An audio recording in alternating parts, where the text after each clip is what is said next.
I'm just Paul. Usually where I live, we have an academic 15 minutes. We know that academics never come on time. And 9 o'clock usually means you wait until 9:15 because you know that the academics will not be coming on time. So we're starting a little bit early because it's not yet 9:15, 10:15. First, thank you very much for inviting me. What Elena also didn't mention is that I also am a visiting professor here at the WOC. And I'm busy with the people from the eLearn Center to set up that center, the policy documents, the research, also as a supervisor for PhD students. And from what I gathered, I'll also have a meeting with 3 students this afternoon. I myself am a cognitive psychologist. So I'm not an educational scientist in the sense of doing research on schools and school systems and things like that. I have a very classical background in psychology, in methodology. I also come originally from the natural sciences. I used to be a teacher of chemistry and biology and mathematics. So I have a very strong background in what I would call doing real research, okay? As opposed to what I often see in education as not being, in my eyes, real hard research. And as a professor of psychology and lifelong learning, and in a prior job as a professor of educational sciences, I was constantly confronted with a lot of people saying a lot of things about education and learning and teaching. And when I looked at the research about it, I found that there wasn't very much research done on it. And the research that was done wasn't very good research, in my opinion. So I kind of got very, very mad about it. And I looked at it and I found that they were urban legends and not real research on learning. So what I will be presenting here is 4 things that you often hear a lot of people talking about with respect to learning and teaching. And I will present research about that, and we'll try to get you to be a little bit more critical about what you hear and what you see and what you do. The things that I say aren't always the most popular things. And I have no problem if anyone wants to interrupt me and ask me about it. We have 2 hours now in this seminar. So, I mean, I can talk for 2 hours, but I can also talk and answer and discuss with you for 2 hours, okay? So please, seriously, if you don't understand something, or if you don't agree, or if you have any questions about it, just ask, okay? Otherwise, I'm just going to talk.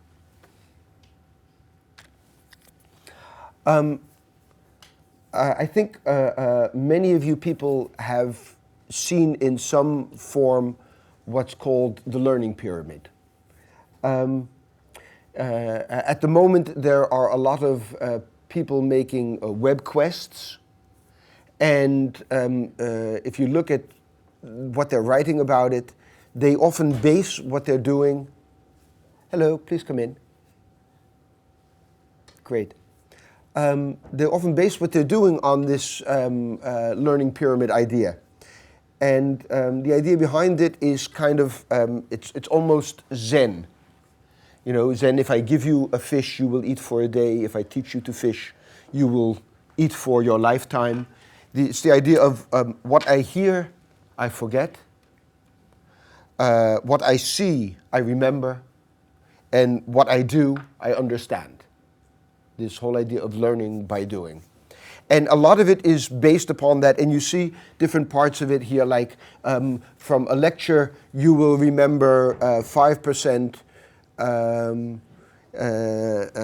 I can't read it because of the thing. If it's audiovisual, it will be 20%. If it's a demonstration, it will be 30%. If you discuss it in a group, it will be 50%. And it sounds really, really good. And we see a lot of the education that we're making at the moment based upon this idea. It's not only based upon this idea, but when I went to the website, I found, on the internet, I found almost 10,000 websites that make use of learning pyramid. And if you just Google Bales and learning and pyramid, you get like 30, 40,000 hits of people making use of this. And I wanted to find out, is this true? And so I did some research on it. And I went to the National Training Laboratory, because if you look at this, you find that often this Bales learning pyramid from either 1954 or 1969 is based upon research supposedly done at the National Training Laboratory. And what they say there, and this is a direct quote, is we believe it to be accurate, but no, we no longer have any, nor can we find any research that supports this. So in other words, everybody is citing Bales' learning pyramid, Maslow's learning pyramid from 1954 or 1969 based upon this cone of experience, but there's absolutely no empirical data to support any of this. The pyramid pleases, as I say at the bottom, because it supports what we would like to believe as being the truth. And we're making education based upon something we believe and not something that we know. And that's the major problem. I've looked in the Netherlands at different sites, and I find that our Knowledge Network, which is a government organization for use of information and communication technologies in education, gives it, that's that red thing here up, their seal of approval. This is Kennisnet, ICT in school, Knowledge Network, ICT in school, government-supported organization that says this is what we should use, but we have no proof of it. The educational wiki of the largest teacher training university in the Netherlands has it on their education wiki, although there's no empirical support of it. Even the inaugural address of a professor of quality improvement in the veterinary sciences for animal medicine says that he will improve the education in his area based upon this, which means we will no longer teach, we will let people do. There's a, I have here, every once in a while I stand up and move to different places. I have found a newsletter of one of the other schools of education in the Netherlands that decided to do an empirical proof of this and to find out whether or not it really is true that if you only teach and explain to someone else, they will only remember 5%, and if you let them read it, it will be 10% and things like that. And the numbers that they got were completely different, and they said here that it's a complete fake.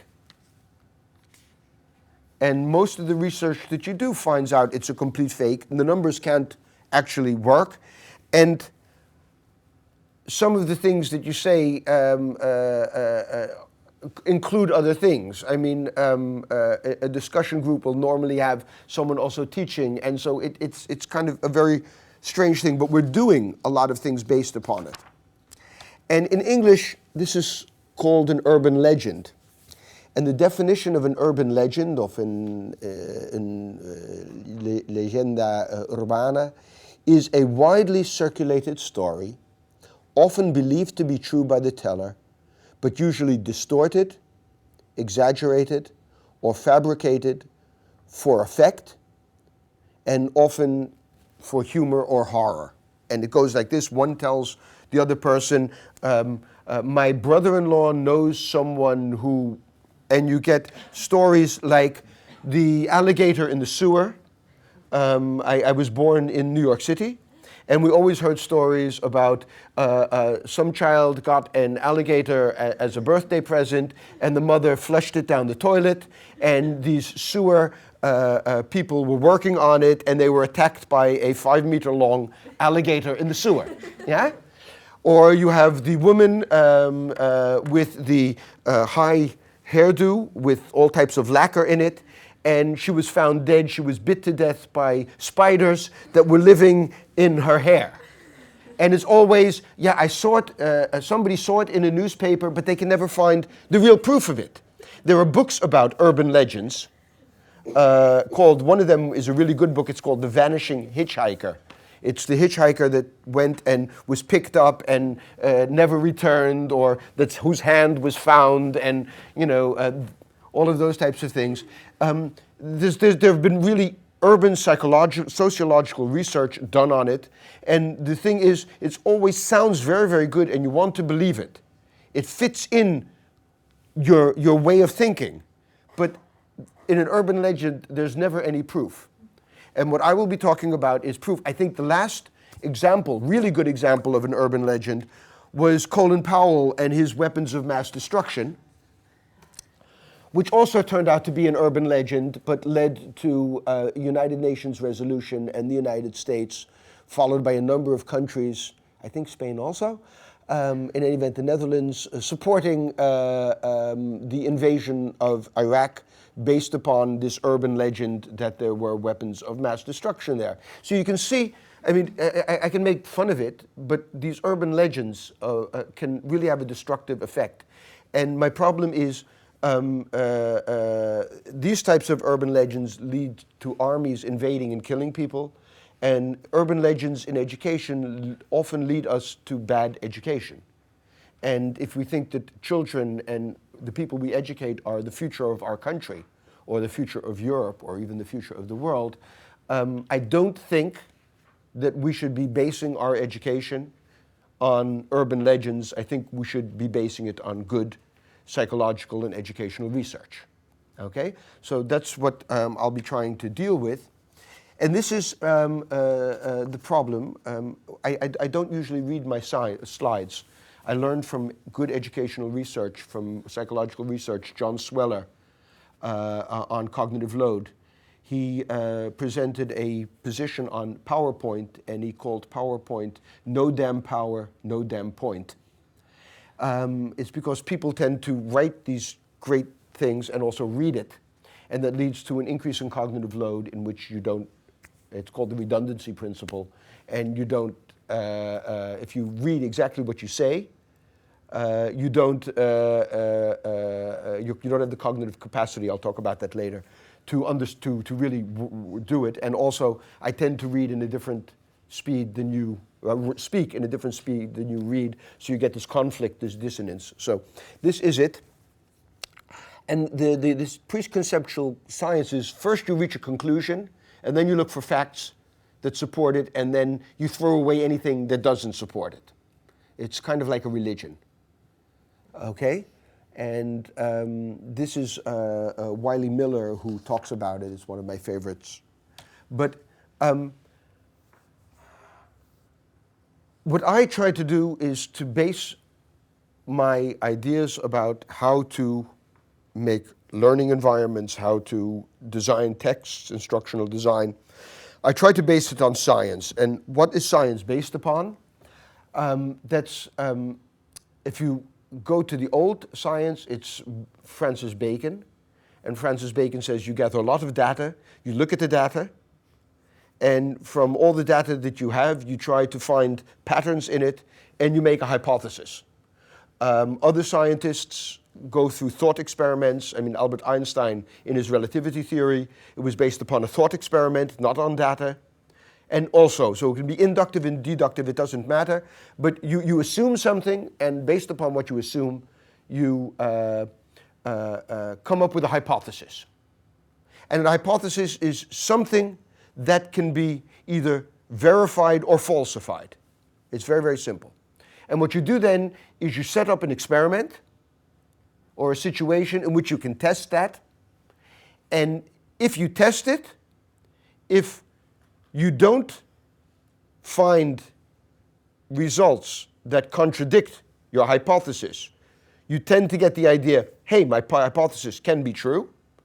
And if you find things that don't agree with it or that falsify it, you either throw away your hypothesis or you change your hypothesis to say, well, okay, well, maybe I wasn't right in the first case, but. And a typical example of that is evolution theory. It is still a theory. It will always be a theory, because if you look at it in the Popper sense of Karl Popper, you can only falsify, so you're constantly looking for things which disprove it, and as long as you don't find anything disproving it, you say, okay, I will accept it as a theory, and I will deal with it in that way. And at this moment, we still have all of these types of information saying that evolution is something that can explain why we are the way we are. I'll get into that in a couple of minutes. So you accept it, and at the end of it, if it's not the case that your research proves it, under well-controlled situation, you reject it if it doesn't come out. That's completely different from a belief. In Dutch, we have the saying, you believe in the church. Yeah? I have nothing against religion, but religion is based upon belief. Things that we cannot prove. If we try to prove it, we come into problems. And it's, as it says here, it's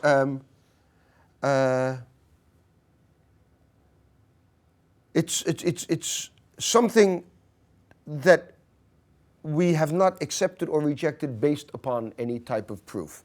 And you have this trust that it will be the case. And it usually goes through 3 stages in my, from in my experience. It's first you see something and you immediately draw a conclusion. Yeah? Based upon that, you continue to have that even if it's been proven wrong. You'll find reasons to say why it wasn't the case.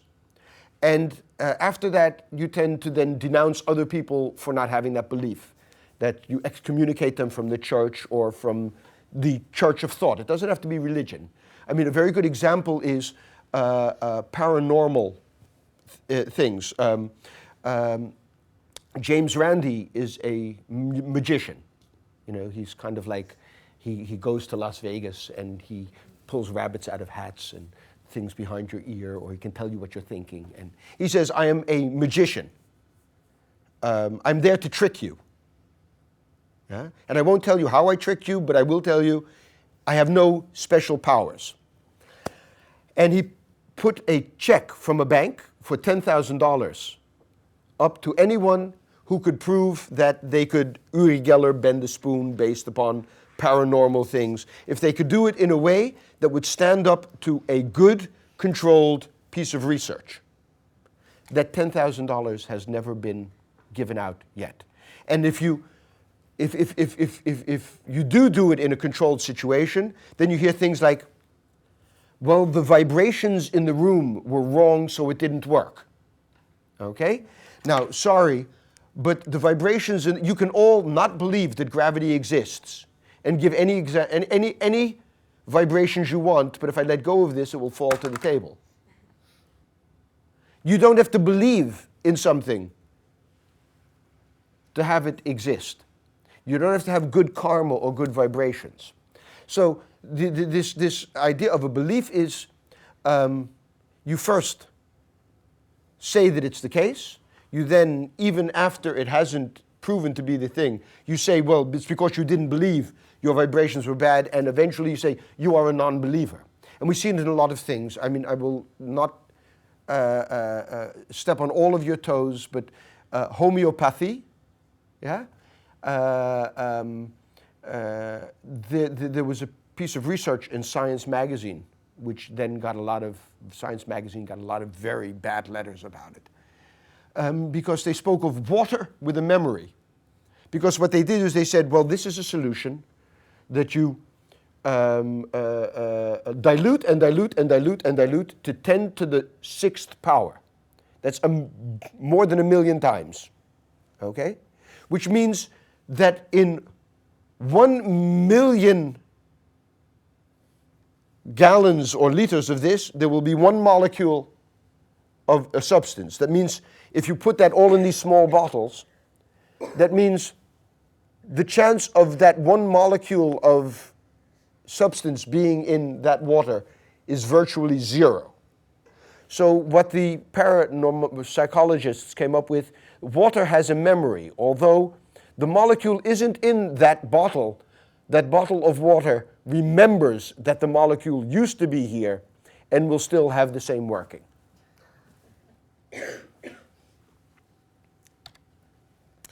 Because of this, I don't know if it's the case here, it is the case in America, it is the case in the Netherlands. What we see is a lot of innovation based upon belief, something that sounds good. We see it implemented all over without any proof that it's going to work. When it's implemented, we don't have very, very much research, good research on when and why it works, or when and why it doesn't work. We often see them using the term, actually, evidence-based. That second thing that I wrote there, large-scale implementations without proof, which is not the same as evidence-based, I'll get into in a second. What we see is poor education, people who become very dissatisfied. In the Netherlands, you have one group of people who says, you shouldn't do anything, you shouldn't teach anything. Let the student discover everything themselves. We don't even have a curriculum. And you have other people who said the only good education is standing in front of the class and going like this. And so you get this kind of like holy war between the behaviorists and the constructivists that tend to hate each other. About this evidence-based, that's the newest, one of the newest hypes in any event in the Netherlands. It's come from the United States, Bush in 2001, No Child Left Behind. And I don't know if you know very much about evidence-based, but I also wrote an article on that. Evidence-based is a way of doing research either in medicine or in pharmacy to make a drug. I won't go deeply into it, but what they did is they say the methodology that you use for evidence-based, you should also use in education. Now, there are a couple of problems with that.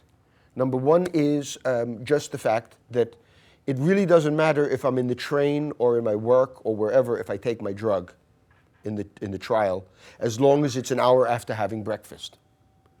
Anyone who's been involved in education and taught children knows that if I do in the second class of the day the exact same thing I did in the first class of the day, chances are something different is going to happen. So the idea that you can actually control it, yeah, is a little bit strange. So the whole methodology of evidence-based is based upon the idea that you can control the situation, that you can give a placebo, that certain things don't really matter. So that's a problem in itself. But if you look at what the drug industry does to make evidence-based, they say, well, the time period between having an idea and having the drug on the market, and let's say having the idea and implementing it in education, for the drug company is approximately 20 years. So they've done 20 years of research. For every new medicine that's brought on the market, there's almost $400 million invested in research. $400 million. 300 million euros for each new medicine. Think of what that would mean for each new educational innovation if you were given 300 million euros to do good research on it, to implement it. 12 to 20 years. And in medicine, and they want you to use this methodology, this idea of evidence-based. In medicine, of every 1,000 ideas, 995 never even reach the phase of testing with people. That's called phase 2, clinical trials. 995. 99.5% of all ideas in pharmacy, in medicine, are thrown away before they even test it on a small group of people. And of those 5 things that are tested, only 1 ever reaches the market. So they throw away 999 ideas for that 1 drug. And of all of the budget of a drug company, 25% is for research and development. If you translate that to the Catalonian government or the Spanish government, is 25% of all of the budget for education in Spain or Catalonia for research? In the Netherlands, it is, what do I have here?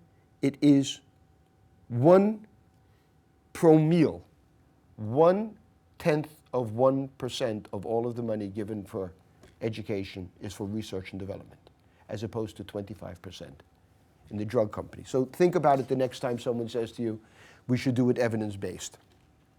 I'll go a little bit more quickly. What I'm going to discuss now are 4 claims. Okay? These are the 4 claims, and by each of the claims, I will be asking 4 questions, a question. The first one is based upon the idea that old learning is bad and out of date. We have these new learners who are capable of multitasking. So I'm going to discuss the literature and research on that idea about multitasking. The second is based upon the idea that the information society demands another type of learning.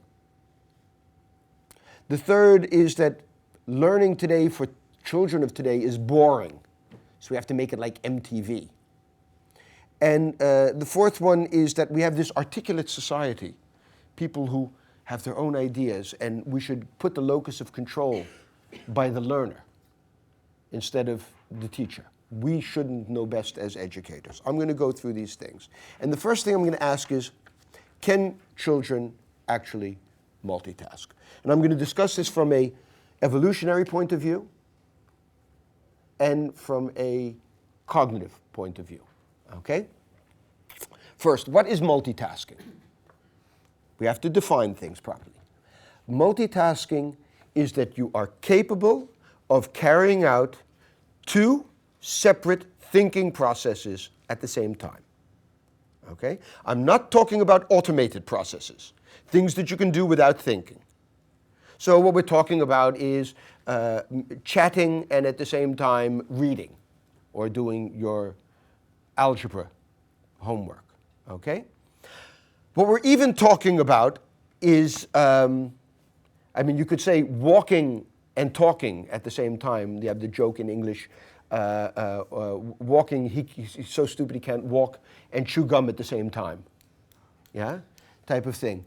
You can say, well, walking is, you can do that. You can walk and talk at the same time. But often if you're really deep in thought while you're talking to someone and walking down the street, you'll step off of the curb and not see it and maybe fall or stumble. You might walk into something or a person, those types of things. So even something as automated as walking down the street, there are conscious thought processes that are necessary so that you don't end up in front of a car or fall off the curb or walk into a pole. And I'm going to first deal with this idea of multitasking, as I said, from an evolutionary point of view. Okay? And I'm going to do that by analogy. That's a typical thing that you do in science.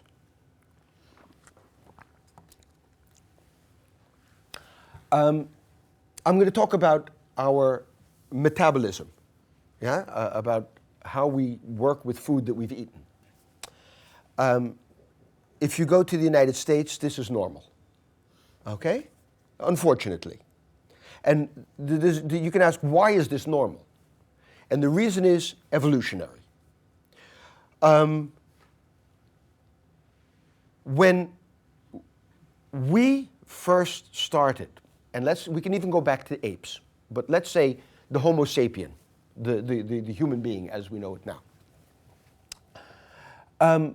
We always had these periods of time when there was no food, that's called winter, and periods of time where there was a lot of food, and that was usually summer and fall. So you had these periods of a lot of food and times of little food. And that meant you had to develop, no, sorry, I say it wrong because it sounds as if evolution is deterministic, and it isn't. What happened was our body tried to store the excess of food that we had so that we could live through the periods that there wasn't any food. I was a biology teacher, okay? Fat, 1 gram of fat delivers more than 9 kilocalories of energy. 1 gram of carbohydrate, of protein, has 4 kilocalories. That means every gram of fat I have has twice as much energy as every gram of carbohydrate or protein. What that meant is, if my body is capable of storing all that excess food as fat, I will have more energy for every gram of fat that is stored than for every gram of carbohydrates. Very, very simple. That means that people, beings, beasts, whatever you want to call it, who were capable of storing that excess as fat, they would probably live through the winter and spring until the summer came and there was more food. And those that didn't have that would die. And that means over a period of generations, you'd get the gene pool would have more and more and more of these people, human beings, that were capable of storing energy as fat, and less that were capable of storing it as carbohydrates and proteins. Which means a simple mutation of being able to store more fat meant that you would live longer. You'd live long enough to have offspring, and those offspring would probably have that same gene for storing fat. Very simple. That's the way evolution works. It doesn't say we need a gene for this. That means you live if you have that mutation, and that mutation is brought further in the gene pool if it has a function. And the only function in evolution is having children, having offspring. That's the only thing, living long enough to have offspring and having them. That's the reason why women have more fat than men. I mean, it's so simple. That's why women have hips, yeah, which are there to store fat, because they not only have to live through the winter, but if they have offspring, they have to have enough energy also to feed the offspring. So they need more fat than men. Men have 9 to 12%. Women have 19 to 22% fat on their body. That's normal. That's why women look like that and men look like this, or should look like this, and women should look like that. Okay? It has an evolutionary reason. Because if you as a woman don't have these hips to store the fat, if you didn't have these hips to store the fat on your body, that means you probably wouldn't live long enough first to have a child. And if you had the child, either you or the child would die because you didn't have enough fat on your body to nurture that child. It's that simple. I mean, it's really not rocket science. Evolution is really dumb mutation. A mutation that will make sure that you live longer and have more offspring is beneficial and will be gone. As soon as it isn't beneficial anymore, it will die out. I mean, you have these birds that live certain places, and all of a sudden the water starts to dry up and dry up. It doesn't happen from one day to the other, and they get longer and longer beaks. They don't get it because of some deterministic thing, but the bird that had a longer beak could find something to eat. in the mud, and the one that didn't have the longer beak would drown and die and wouldn't get anything to eat. It's that simple. And all of a sudden it's completely dried up and their beak is so long that they can't fly anymore, and then they die out because it doesn't have an evolutionary function anymore. It's just that simple. And that's what should happen to people, because we have no scarcity anymore. Since the Industrial Revolution and trains and boats and planes, we can bring things from warmer places to colder places, and you can have food all year long. And we learned how to preserve foods and things like that. So we really don't need it. But our body in 8 or 9 or 10 generations hasn't changed at all. So we get fat. It's that simple. And if we didn't have any medicine, if there wasn't any medical science, what would probably happen is that this would die off. People who were overtly obese, children now at the age of 8, 9 have diabetes. If there wasn't any insulin, they would die.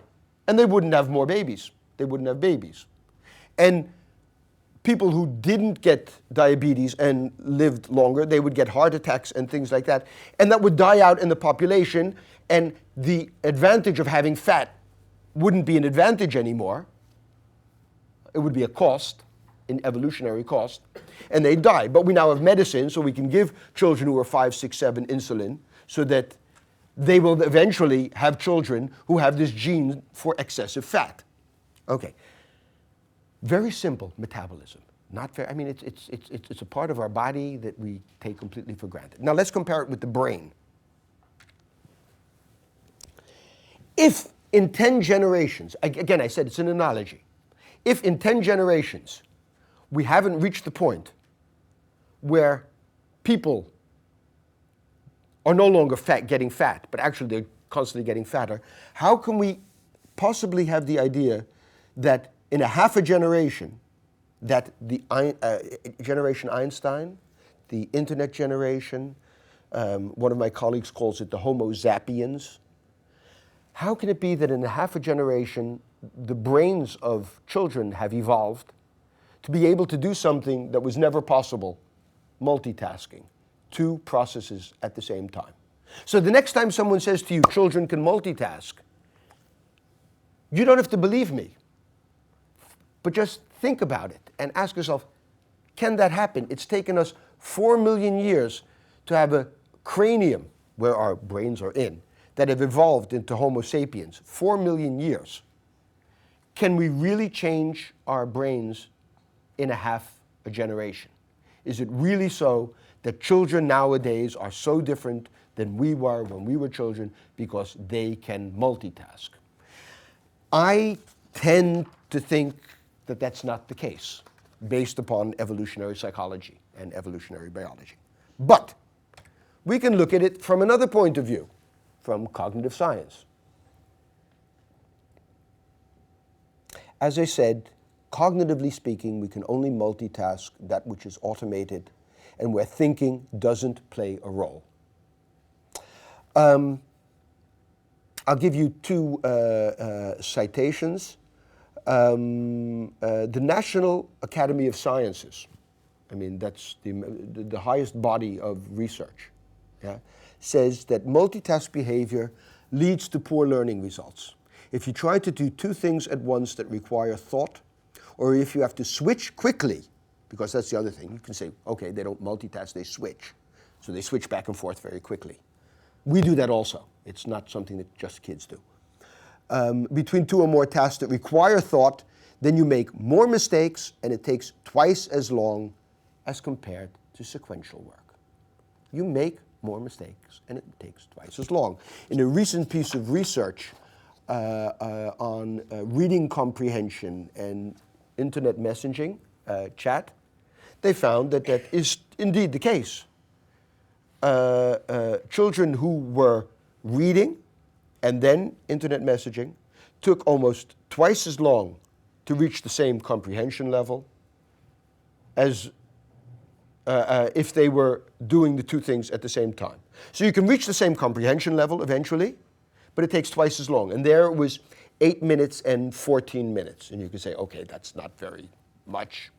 But I mean, think about it in your own situation where you often have to read an article that takes 2 or 3 hours to learn and comprehend it and understand it.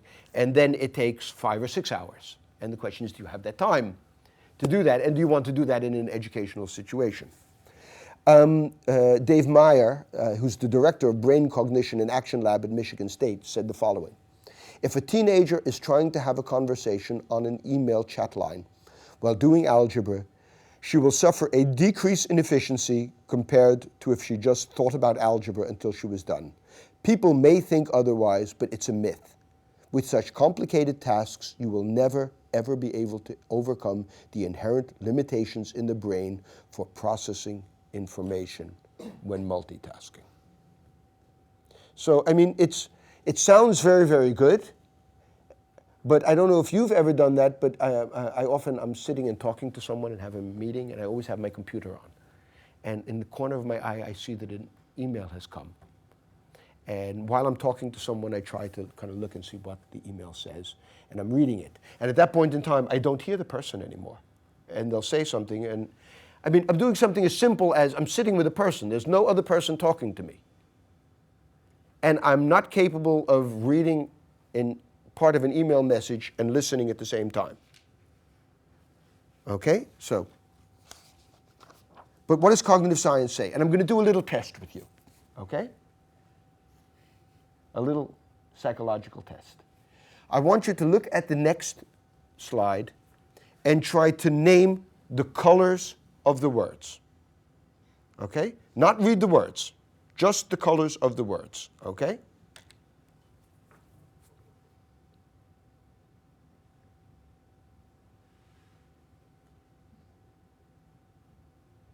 Yeah, no problem? I mean, left to right, right to left, it doesn't matter. Blauw, vert, vermel, violeta, negre. No problem. Huh? Now I want you to, in your head, name the colors of the blocks. Unfortunately, we have this light and it's projected, but also no problem, I think. Blauw, vert, vermel, no problem. I want you to now, in the next slide, tell me, or in your head, the colors of the words.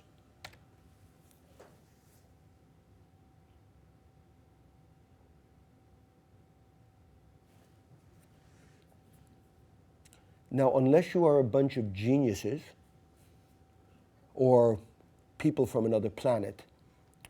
Since 1935, we know that you had problems doing this, that it took longer and you made more mistakes because sometimes you read the word and then you thought, oh no, I have to say the color of the word and not read the word. So what I'm asking you to do is something very simple. You probably learned the colors when you were 2 years old, 3 years old. Your mother stood there and said, blauw. And you said, blauw. And probably when you were 5 or 6 years old, you went to primary school and you had a teacher who stood there and taught you the letters, and you learned to read those words because they're not really hard words to read. And the only thing I asked you to do was to multitask. Something that you know since, I didn't ask you to understand the relativity theory of Einstein or to solve some type of incredible algebraic equation. I asked you to just tell me the color of a word, okay? And you probably weren't able to do that. That's called the Stroop Test. Since 1935, so for 73 years, 74 years, we know that people can't do that. Yet we have educators saying that children can now multitask.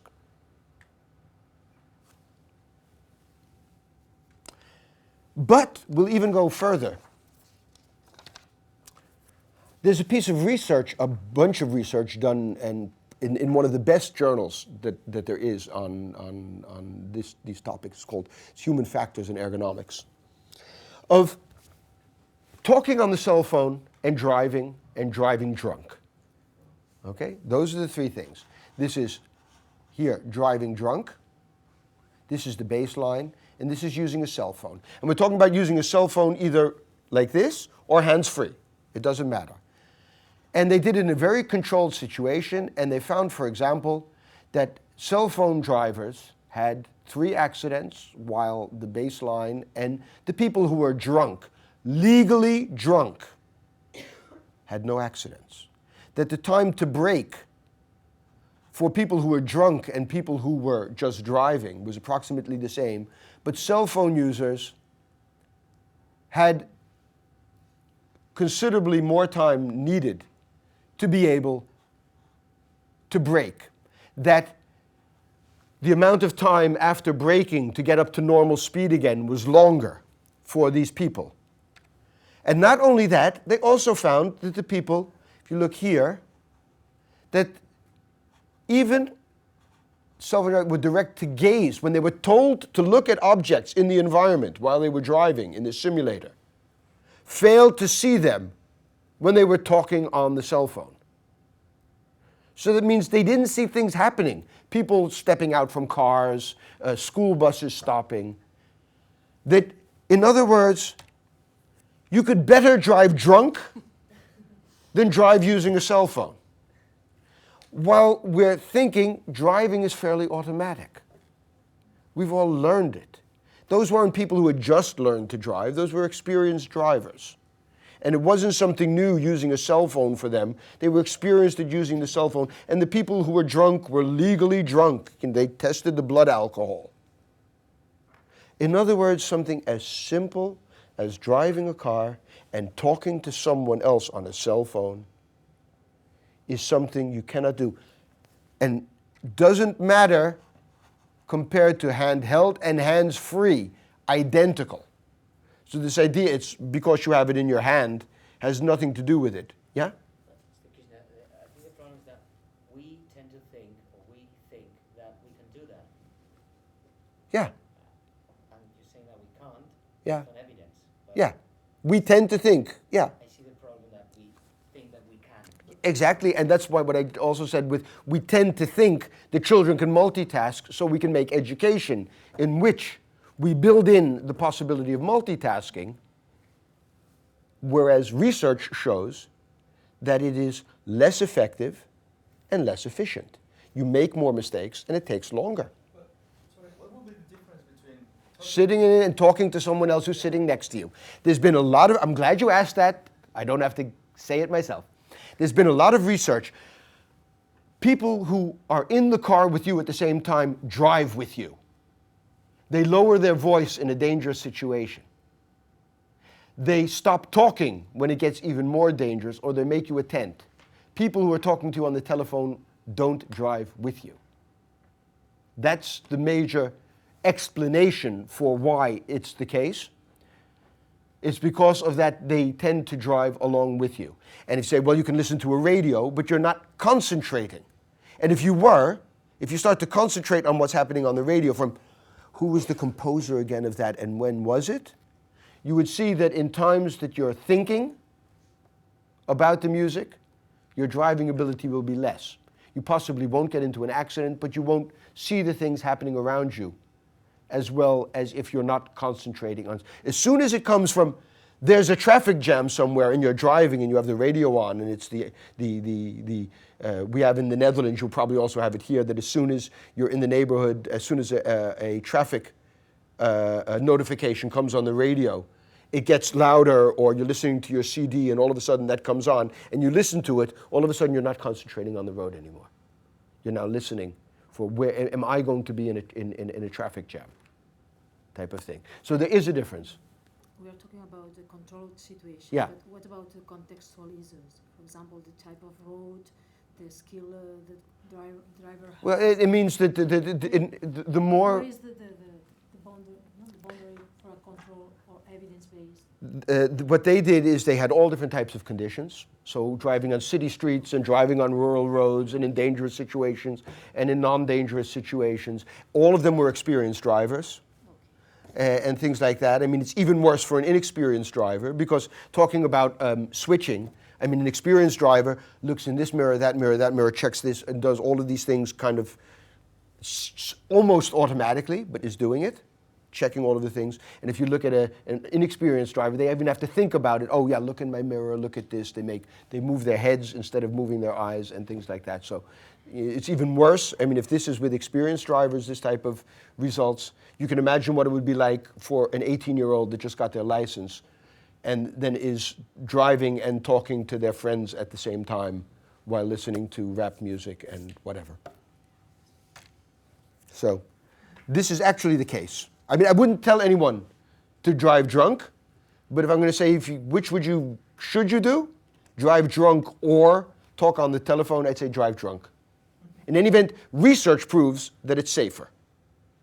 Excuse me, personally, you're helping me to change my habits. Okay. Because I would never drive while, after. So now you're going to go drink and go lunch and drive drunk home. Well, but I'll feel safer when Yeah. But I'll never again, because just yesterday I was speaking on my phone while driving. Yeah, I don't do that ever, even hands-free. I always let it go, and then I stop somewhere and I see who called me and I call them back. And if I'm talking to someone and I hear that they're in the car, I'll say, I'll call you back later when you arrive, or call me when you arrive, because I don't want to talk to you while you're driving. Okay, that's this idea of multitasking. Maybe I've proven to you, there's a whole lot more research on that, but all of the research, there is no research that says that multitasking exists and that doing two things at the same time is better than trying to do two things at the same time is better than doing it sequentially. One after the other, concentrating, always in every piece of research is better. So think about that the next time they say, let's create an environment in which they can multitask, because kids today can multitask. They're these digital natives that can multitask. Okay? The second is discovery learning. That's kind of based upon the Bell's pyramid. Yeah? What I'll first say is discovery learning can exist. If you look at this comic that I found, it says, congratulations, it only took about 65,298 seconds. The thing is, discovery learning is not effective or efficient. And we are normally in an educational situation in which we need to learn or teach a certain amount in a certain time, or we want students to learn a certain thing in a certain time. Okay? That's number one. So before we get into it, he's anti-discovery. He isn't. He's anti-unguided discovery. That's number one. And number two, I'm anti this idea of that discovery is better in all situations, because what we find with a lot of people who are constructivists is that knowledge has to be created and discovered and built up together. And if you listen and read Diana Kuhn, she says domain knowledge doesn't exist. But I'll get into that also a little bit later. So that's number one. Number two, discovery learning can be good depending upon what you want someone to discover. I mean, if I want them to discover what the gravitational constant is, and that's 9.8 meters per second squared, I don't want them to discover it. If I want them to see how hard it is to do science, I might want them to do discovery so that they can see that to get it as exact as 9.8 meters per second squared, it takes quite a lot of time and you make a lot of mistakes and your experimental error is different. So it also depends upon what you want to do. Do you want to have them have this idea of what it means, or do you want them to know or learn something? And I'm going to discuss this first from the viewpoint of our cognitive architecture. You are all researchers, but I don't know if you're cognitive scientists. But for many of you, this will be very, very well known, and you'll fall asleep now.